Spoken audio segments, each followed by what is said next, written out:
കാണുമ്പോൾ എനിക്ക് ഓർമ്മ വരുന്നത് നടൻ ഭീമൻ രഘുവിനെയാണ്. കക്ഷി ശക്തി ഉപയോഗിക്കുന്നുണ്ട്, ബുദ്ധി വേണ്ട രീതിയിൽ ഉപയോഗിക്കുന്നുണ്ടോ എന്നുള്ള കാര്യത്തിൽ സംശയമാണ്. അവസാനമായപ്പോഴത്തേക്കും ശ്രീരേഖ കഥയിൽ ഒരു മനോഹരമായ ട്വിസ്റ്റ് കൊണ്ടുവന്നിരുന്നു. എനിക്കങ്ങ് ഇഷ്ടപ്പെട്ടു ആ ട്വിസ്റ്റ്. കക്ഷി നെർവസ് ആയിരുന്നു. ഇപ്പോൾ ഹൗസ് മെമ്പേഴ്സും പറയുന്നത് കക്ഷി അവിടെ സ്യൂട്ട് ആവുന്നില്ല, കക്ഷിക്ക് അവിടെ കണ്ടിന്യൂ ചെയ്യാനുള്ള താല്പര്യം തന്നെ ഇല്ല എന്നാണ്. ഈ വഴക്കിനിടയ്ക്ക് പറഞ്ഞ ഒരു കാര്യം ശരിയായില്ല എന്നാണ് എൻ്റെ അഭിപ്രായം. ഹലോ, അപ്പോൾ ബിഗ് ബോസ് സീസൺ 6 മലയാളം ഒരു അടിയോടുകൂടി തന്നെ തുടങ്ങിയിരിക്കുകയാണ്. ആദ്യത്തെ ദിവസം തന്നെ ക്യാപ്റ്റൻസി ടാസ്ക് കൊടുത്ത് ഒരു അടിയോട് കൂടിയാണ് ബിഗ് ബോസ് സീസൺ 6 തുടങ്ങിയിരിക്കുന്നത്. ഒരു മനോഹരമായ അടിയായിരുന്നു. അതിലേക്ക് കിടക്കാം. അതിനു മുമ്പ് രാവിലെ തന്നെ അടി തുടങ്ങിയിട്ടുണ്ടായിരുന്നു. അത് രതീഷ് കുമാറും ജാൻമണിദാസും തമ്മിലായിരുന്നു. രതീഷ് കുമാർ നമ്മൾ കണ്ടതുപോലെ, നമ്മൾ പറഞ്ഞതുപോലെ, പ്രിഡിക്റ്റ് ചെയ്തതുപോലെ കുറച്ച് ഓവർ ആക്റ്റീവ് ആണ്, ഓവർ കോൺഫിഡൻ്റ് ആണ്, ഓവർ റിയാക്റ്റീവും കൂടെയാണ്. കക്ഷി ജാൻമണിദാസ് ഗ്യാസിൽ നിന്ന് സിഗരറ്റ് കത്തിച്ചു എന്ന് പറഞ്ഞാണ് അടി തുടങ്ങിയത്. അദ്ദേഹം പറയുന്നത് ഗ്യാസിൽ നിന്ന് സിഗരറ്റ് കത്തിച്ചാൽ ആ തീ പടർന്നു പിടിച്ച് ആ വീട് മൊത്തം കത്തിപ്പോകുന്നാണ്. ഗ്യാസിൽ തീ തന്നെയല്ലേ കത്തിക്കൊണ്ടിരിക്കുന്നത്. തീ പിടിക്കാനാണെങ്കിൽ ആ തീയിൽ നിന്നും പിടിക്കാമല്ലോ. തീർച്ചയായും ഗ്യാസിൽ നിന്ന് സിഗരറ്റ് കത്തിക്കുന്നത് തെറ്റ് തന്നെയാണ്. അതൊരു പബ്ലിക് സ്പേസ് ആണ്. സ്മോക്കിംഗ് റൂം ഓൾറെഡി കൊടുത്തിട്ടുണ്ട്. സ്മോക്ക് ചെയ്യാത്തവർക്ക് അതൊരു ബുദ്ധിമുട്ടാവും അവിടെ സിഗരറ്റ് കത്തിക്കുമ്പോൾ.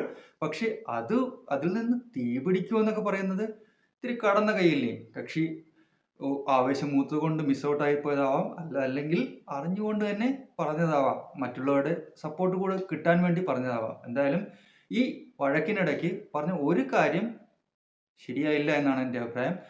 കക്ഷി വഴക്കിനിടയ്ക്ക് പറയുന്നുണ്ടായിരുന്നു ഞങ്ങൾക്ക് കുടുംബമുള്ളതാണ്. ജാൻമണിദാസിനോട് രതീഷ് കുമാർ പറഞ്ഞു ഞങ്ങൾക്ക് കുടുംബമുള്ളതാണ്. അതെന്താ, ജാൻമണിദാസിന് കുടുംബമില്ലേ? കുടുംബം എന്നാൽ ഭാര്യയും കുട്ടികളും മാത്രമാണോ? കുടുംബം എന്നാൽ അച്ഛൻ, അമ്മ, പാർട്ട്ണർ, ഫ്രണ്ട്സ് എല്ലാവരും അടങ്ങുന്നത് തന്നെയാണ് കുടുംബം. ചിലർക്ക് ഭാര്യ ഇല്ലായിരിക്കാം, അല്ലെങ്കിൽ ഭർത്താവ് ഇല്ലായിരിക്കാം, അവർക്ക് പാർട്ട്നേഴ്സ് ഉണ്ടാവും. അപ്പോൾ ജാൻമണിദാസിനോട് ഞങ്ങൾക്ക് കുടുംബമുള്ളതാണ് എന്ന് പറയുമ്പോൾ അതിലൊരു ശരികേടുണ്ട്, അതിൽ ഒരു നെഗറ്റിവിറ്റി ഉണ്ട്. എന്തായാലും രതീഷ് കുമാർ രാവിലെ തൊട്ട് ബഹളം വയ്ക്കുകയായിരുന്നു. പ്രതീക്ഷിച്ചതുപോലെ തന്നെ വൈകിട്ടായപ്പോഴത്തേക്കും കക്ഷിയുടെ തൊണ്ടയെല്ലാം അടഞ്ഞു. അതിനിടയ്ക്കാണ് ക്യാപ്റ്റൻസി ടാസ്ക് വന്നത്. ഏറ്റവും കൂടുതൽ ബോൾ ചെളിക്കുണ്ടിൽ നിന്ന് പറക്കിയെടുക്കുന്ന ആൾക്ക് സമ്മാനം ക്യാപ്റ്റൻസി.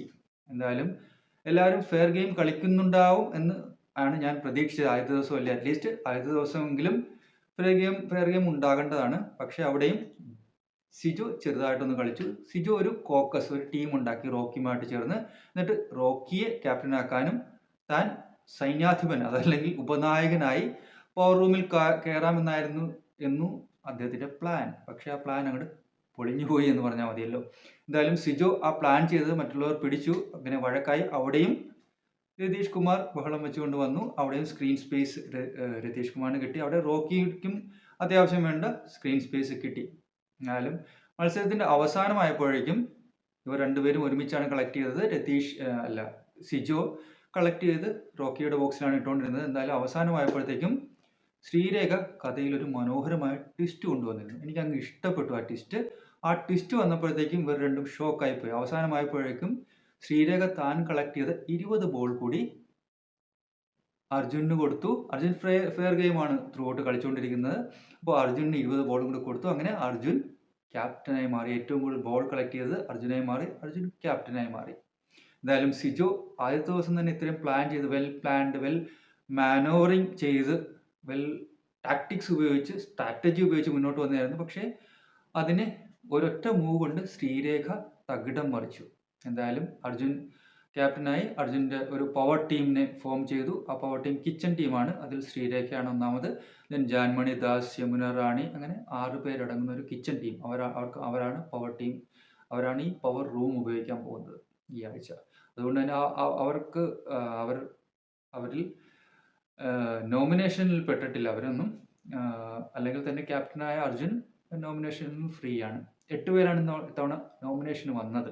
അതിൽ ഒരാൾ റോക്കിയെ പവർ ടീം തന്നെ നോമിനേറ്റ് ചെയ്തതാണ്. അവർക്ക് അതിനുള്ള പവർ കൊടുത്തു. നിങ്ങൾ 6 പേർ കൂടി ചേർന്ന്, 6 പേർ, അതായത് ക്യാപ്റ്റൻ ഒഴിച്ച് ബാക്കി 6 പേർ ചേർന്ന് ഒരാളെ നോമിനേറ്റ് ചെയ്യാനുള്ള അധികാരം കൊടുത്തു. അങ്ങനെ അവർ റോക്കിയെ നോമിനേറ്റ് ചെയ്തു. ബാക്കി 7 പേരെ ബാക്കിയുള്ള അംഗങ്ങൾ പറഞ്ഞതനുസരിച്ചാണ് നോമിനേറ്റ് ചെയ്തത്. അത് 7 പേരെന്ന് വെച്ചാൽ നമ്മുടെ ജിൻഡോ ഉണ്ട്, സിജോ ഉണ്ട്, അൻസിബ ഹസൻ ഉണ്ട്, നോറ മുസ്കാൻ ഉണ്ട്. അങ്ങനെ 7 പേരാണ് ഉള്ളത്. 7 പേരാണ് നോമിനേഷനിൽ നിൽക്കുന്നത്. അതിൽ ഏറ്റവും വീക്കായിട്ടുള്ള കോണ്ടസ്റ്റന്റ്, അതായത് നോമിനേറ്റഡ് ആയിട്ടുള്ളതിൽ ഏറ്റവും വീക്കായിട്ടുള്ള കോണ്ടസ്റ്റന്റ് ആയിട്ട് എനിക്ക് തോന്നിയത് സുരേഷ് മേനോനാണ്. സുരേഷ് മേനോൻ വന്ന ദിവസം മുതൽ എനിക്ക് അത്ര ആപ്റ്റായിട്ട്, ഇന്നലെ മുതൽ എനിക്ക് അത്ര ആപ്റ്റായിട്ട് തോന്നുന്നുണ്ടായിരുന്നില്ല. കക്ഷി നെർവസ് ആയിരുന്നു. ഇപ്പോൾ ഹൗസ് മെമ്പേഴ്സും പറയുന്നത് കക്ഷി അവിടെ സ്യൂട്ട് ആവുന്നില്ല, കക്ഷിക്ക് അവിടെ കണ്ടിന്യൂ ചെയ്യാനുള്ള താല്പര്യം തന്നെ ഇല്ല എന്നാണ്. കക്ഷി ഗെയിമിലും മറ്റും അത്ര ആക്റ്റീവ് അല്ല, ഇന്ററാക്ട് ചെയ്യുന്നതും കുറവാണ്, കോണ്ടന്റ് കൊടുക്കുന്നതുമില്ല. അപ്പോൾ ഈ 8 പേരിൽ 8 നോമിനേറ്റഡ് ആയിട്ടുള്ള കോണ്ടസ്റ്റൻസിൽ ഏറ്റവും വീക്കായിട്ട് എനിക്ക് തോന്നിയത് സുരേഷ് മേനോനാണ്. അഥവാ ഈ ആഴ്ച എവിക്ഷൻ ഉണ്ടെങ്കിൽ സുരേഷ് മേനോൻ എവിക്റ്റ് ആയി പോകാൻ സാധ്യത ഞാൻ കാണുന്നുണ്ട്. അപ്പോൾ സുരേഷ് മേനോൻ എവിക്റ്റ് ആകാനാണ് സാധ്യത എന്നാണ് എൻ്റെ അഭിപ്രായം, അഥവാ എവിക്ഷൻ ഉണ്ടെങ്കിൽ. കാരണം അദ്ദേഹത്തെ വെച്ചുകൊണ്ടിരിക്കുന്നതുകൊണ്ട് ബിഗ് ബോസിന് എന്തെങ്കിലും കോണ്ടന്റ് കിട്ടുമെന്ന് ഞാൻ പ്രതീക്ഷിക്കുന്നില്ല. പിന്നെ ജിൻഡോ അതിനിടയ്ക്ക് ഈവനിങ്ങിൽ ചാടിക്കയറി ഒന്ന് ചായ കൊള്ളില്ലാണെന്ന് പറഞ്ഞ് ഉണ്ടാക്കുന്നുണ്ടായിരുന്നു. ചായ കൊള്ളിരുന്നായിരുന്നെങ്കിൽ അയാൾക്ക് തന്നെ ഇട്ട് കുടിക്കാമായിരുന്നു എന്നുള്ളതാണ് യാഥാർത്ഥ്യം. കാരണം കിച്ചൺ ടീമൊക്കെ ഉണ്ടായത് രാത്രി ഈവനിങ് ലേറ്റ് ഈവനിങ്ങിലാണ് കിച്ചൺ ടീമിനെയൊക്കെ നോമിനേറ്റ് ചെയ്തത്. അപ്പം ജിൻഡോയ്ക്ക് ചായ കൊള്ളില്ല എന്നുണ്ടെങ്കിൽ ജിൻഡോയ്ക്ക് കിച്ചണിൽ കയറി ചായ ഇട്ട് കുടിക്കാമായിരുന്നു. എന്തായാലും യമുന റാണിയോടാണ് തട്ടിക്കയറിയത്. യമുന റാണി കുറച്ച് സീനിയർ ആയിട്ടുള്ള ആളാണ്, അവരൊന്നും മറുത്തൊന്നും അധികം പറഞ്ഞില്ല. എന്തായാലും ജിൻഡോ ബോഡി ക്രാഫ്റ്റ് ആഗ്രഹിച്ചത് സ്ക്രീൻ സ്പേസ് ആണ്, അല്ലെങ്കിൽ ക്യാമറ സ്പേസ് ആണ്. അത് കിട്ടി, അത് സിജോ പറയുന്നുണ്ടായിരുന്നു, അതിനുള്ളത് കിട്ടി. പക്ഷെ അതുകൊണ്ട് ജിൻഡോയ്ക്ക് വലിയ ഗുണമുണ്ടെന്ന് എനിക്ക് തോന്നുന്നില്ല. ജിൻഡോ എനിക്ക് കാണുമ്പോൾ എനിക്ക് ഓർമ്മ വരുന്നത് നടൻ ഭീമൻ രഘുവിനെയാണ്. കൃഷി ശക്തി ഉപയോഗിക്കുന്നുണ്ട്, ബുദ്ധി വേണ്ട രീതിയിൽ ഉപയോഗിക്കുന്നുണ്ടോ എന്നുള്ള കാര്യത്തിൽ സംശയമാണ്. ഇങ്ങനെയാണെങ്കിൽ ജിൻഡോയ്ക്ക് കൂടുതൽ ദൂരം മുന്നോട്ട് പോകുക എന്നുള്ളത് ഇത്തിരി ബുദ്ധിമുട്ടായിരിക്കും. കാരണം അവിടെ സ്ട്രാറ്റജി ഉപയോഗിക്കേണ്ടതുണ്ട്, ബുദ്ധി ഉപയോഗിക്കേണ്ടതുണ്ട്. കക്ഷിയുടെ പല മൂവ്സും പല അഭിപ്രായങ്ങളും എനിക്ക് ചൈൽഡിഷ് ആയിട്ടാണ് ഫീൽ ചെയ്തത്. അപ്പോൾ പല കാര്യങ്ങളും പറയുന്നത് സിജോയെ മറ്റുള്ളവർ കേൾക്കുന്ന പോലും ഉണ്ടായിരുന്നില്ല, പല അഭിപ്രായങ്ങളും ജിൻഡോ പറയുന്നത്.